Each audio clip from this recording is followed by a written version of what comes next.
Buenas tardes. En el día de hoy le vamos a hablar sobre la insuperable coacción ajena. Mi grupo está conformado por Ana Camila Blanco, Esteban Barros Cantillo, quien les habla, Natalia Meléndez Mesa. Nosotros pertenecemos a la Universidad Cooperativa Sede Santa Marta. Hoy el día le vamos a hablar sobre la insuperable coacción ajena. Se dice que la insuperable coacción ajena como causal de ausencia de responsabilidad prevista por el artículo 32, numeral 8 de la Ley 599, se dice que para que se constituya la circunstancia eximente de responsabilidad debe constituir en un acto de violencia moral verdaderamente irresistible generada por un tercero, que tenga por causa un hecho absolutamente generado a la voluntad de la gente y que lo obligue a ejecutar aquello que no quiere, sustentando en el miedo y el temor y la voluntad de evitarse el daño amenazado. De ahí que si el sujeto activo de la conducta punible obra por la voluntad propia y consciente, no puede invocar esta causal eximente de responsabilidad toda vez que la conducta no fue realizada como consecuencia al miedo o al mal que lo amenazaba.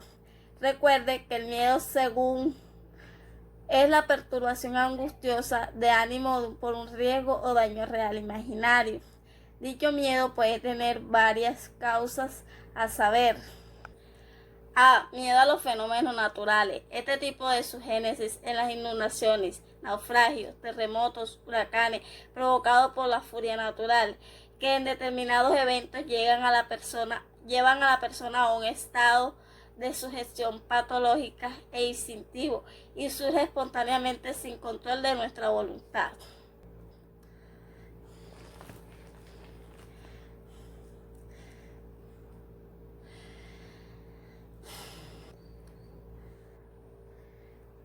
Ahora le vamos a hablar de la ausencia de responsabilidad.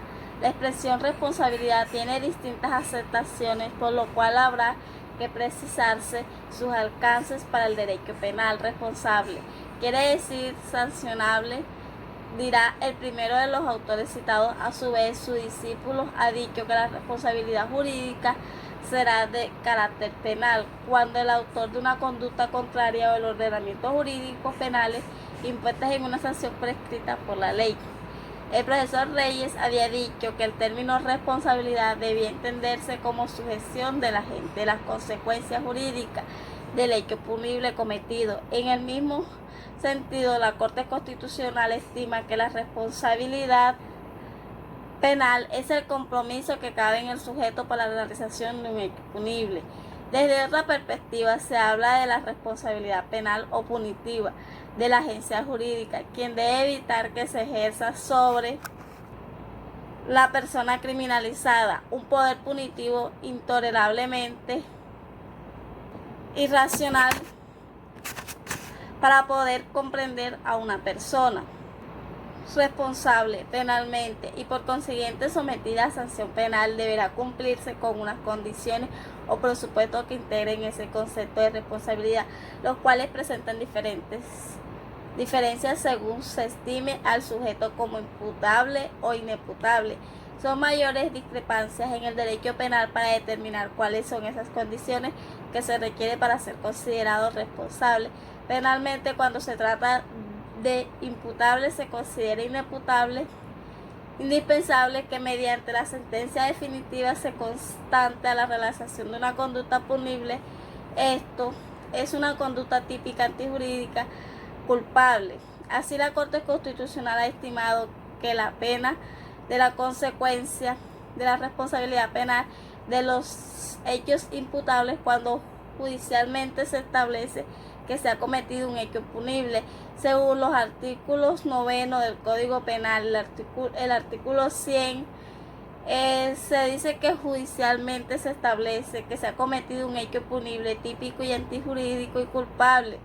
En Colombia, desde el año 2000, mediante la promulgación de la Ley 599, Código Penal, produce una serie de ajustes normativos en el campo penal, tal como es referido en el artículo 32, en donde se consagra y se establece un catálogo de situaciones en las que según las prescripciones normativas no hay una conducta que exista o que se pueda decir que es injustificable para tener antipicidad justificantes a causales de inculpabilidad que excluyen las categorías dogmáticas del delito expuestamente por la doctrina penal desde una perspectiva analítica en sus distintos esquemas teóricos, clásico, no clásico, finalista y posfinalista, por lo que no hay lugar a la imposición de sanciones penales por la ausencia de responsabilidad, en tal sentido de una autoridad competente impartida con el lleno de los requisitos legales constituye a la luz del numeral 4 citado en el artículo 32 una examinante responsabilidad que descarta la configuración de injusta penal, puesto que como se expone un formato en una conducta justificadamente, es tanto quien actúa lo que hacemos en el marco de una relación jurídica subordinaria regida por el derecho público, de modo a sus actos o omisiones son legítimas, impidiendo que se genere la denominada antijuricidad formal, entendida como la acción típica, más de la ausencia de causas de justificación. Por lo tanto, la preclusión se convierte en otro instrumento jurídico para el reconocimiento judicial de las causales de ausencia de responsabilidad. En consecuencia, corresponde al juez valorar y determinar si el acusado ha actuado siguiendo órdenes de sus superiores jerárquicos o autoridades competentes, de esta forma que la conducta no deba calificarse como un injusto penal. Es importante la anterior consideración al provenir de un autor con todos los pergaminos en el derecho penal alemán y de reconocimiento en Colombia. Sigue en esta orientación en la doctrina interna Juan Sotomayor, Gloria Gallego.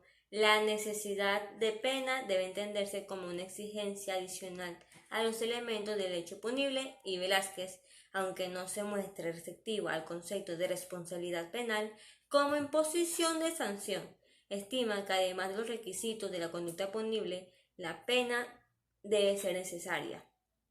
El nuevo código expresamente se refirió a este criterio. La Corte Constitucional, en el examen de esta última norma, consideró que el juez ha de emprender el análisis particular para el caso sometido a su juzgamiento sobre la necesidad o no de la pena, habida consideración de las finalidades de la misma. En síntesis, para hablarse de responsabilidad penal de los imputables, se exige la realización de una conducta típica, antijurídica y culpable, y además que la pena sea necesaria. En materia de inimputables, era en medida como resultado de los alcances en nosotros de la escuela clásica, un sector de la doctrina y la jurisprudencia llegó a estimar que estos no podían ser responsables penalmente, aunque curiosamente aceptaban que les impusieran sanciones penales, medidas de seguridad. Sin embargo, era mayoritaria la opinión que los consideraba responsables. Actualmente, lo admite la Corte Constitucional. No existe duda alguna de que ésta se predica tanto de los sujetos imputables como de los inimputables. De igual manera, la doctrina más reciente parecería también que el Código Penal vigente apunta en esa dirección. Hablamos del artículo 9.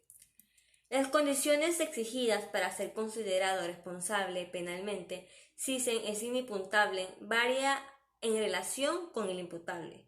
Será impredecible que realicen una conducta típica, antijurídica, no exige la culpabilidad y además que no existen en su favor causales de ausencia de responsabilidad penal. En estas últimas parecería que la expresión legal se refiere a las causales de inculpabilidad, pues las que tienen su base en el injusto se sobreentienden que si están presentes vuelven inexistente, atípica o justificada la conducta, y obviamente ya no será tal ni típica ni antijurídica. No significa ello que no deba estudiárseles también las causales de ausencia de conducta, atipicidad o justificación, sino que la redacción legal implica la existencia de conducta típica y antijurídica. Por consiguiente, ya que se incluye el que estás hecho el estudio pertinente no resultan aplicables. Sobre este aspecto, el profesor Nodier Agudelo ha opinado que la inimputabilidad obraría de manera residual. Esto es, se analiza primero si existen causales de antipicidad, justificación e inculpabilidad, y solo si no resultan aplicables se pasaría a estudiar si el sujeto es inimputable, de tal manera que las causales de ausencia de responsabilidad cuando están presentes se aplican a la persona con presidencia de considerarle o no imputable. De ausencia de conducta atipicida o justificación, sino que la redacción legal implica la existencia de conducta típica y antijurídica. Por consiguiente, ya que se incluye el que estás hecho el estudio pertinente, no resultan aplicables. Sobre este aspecto, el profesor Nodier Agudelo ha opinado que la inimputabilidad obraría de manera residual. Esto es, se analiza primero si existen causales de antipicidad, justificación e inculpabilidad, y solo si no resultan aplicables se pasaría a estudiar si el sujeto es inimputable, de tal manera que las causales de ausencia de responsabilidad cuando están presentes se aplican a la persona con presidencia de considerarle o no imputable. Concepto de coacción. La coacción es una fuerza física o moral que se efectúa sobre una persona para determinarla en contra de su libre motivación a realizar o no un acto típico o que se abstenga o haga algo. En el artículo 32 del Código Penal, en el que se estipulan las causales de ausencia de responsabilidad, en el numeral octavo se establece que cuando se obra bajo insuperable coacción ajena no habrá lugar a endilgar responsabilidad penal. Para poder aplicar este numeral deben concurrir los siguientes presupuestos. A. Que haya peligro inminente, es decir, que no sea futuro e incierto, pero sí serio e inevitable por otro medio, como por ejemplo, dos personas se encuentran en un mismo sitio y una de estas nota ciertas actitudes sospechosas o presume que la otra persona la quiera asesinar y por esto decide asesinarla primero antes de que la otra persona lo haga. Penal. La coacción o fuerza determinante implica para quien la padece la amenaza de sufrir un mal grave e injusto contra un bien legítimo, propio o ajeno, pero que de alguna manera vincula al coaccionado afectando su determinación. La fuerza irresistible o insuperable coacción se puede subdividir en tres clases: fuerza absoluta, fuerza compulsiva física, fuerza compulsiva moral. La fuerza absoluta es aquella que somete ciegamente al hombre y que le impone el movimiento sin que él pueda intervenir. Hay abatimiento del sistema muscular de la persona obligándole a realizar determinados movimientos. Puede provenir de otra persona, de la naturaleza o de mecanismos no dirigidos por el ser humano. Muchas gracias por la atención prestada, espero hayan podido comprender los temas.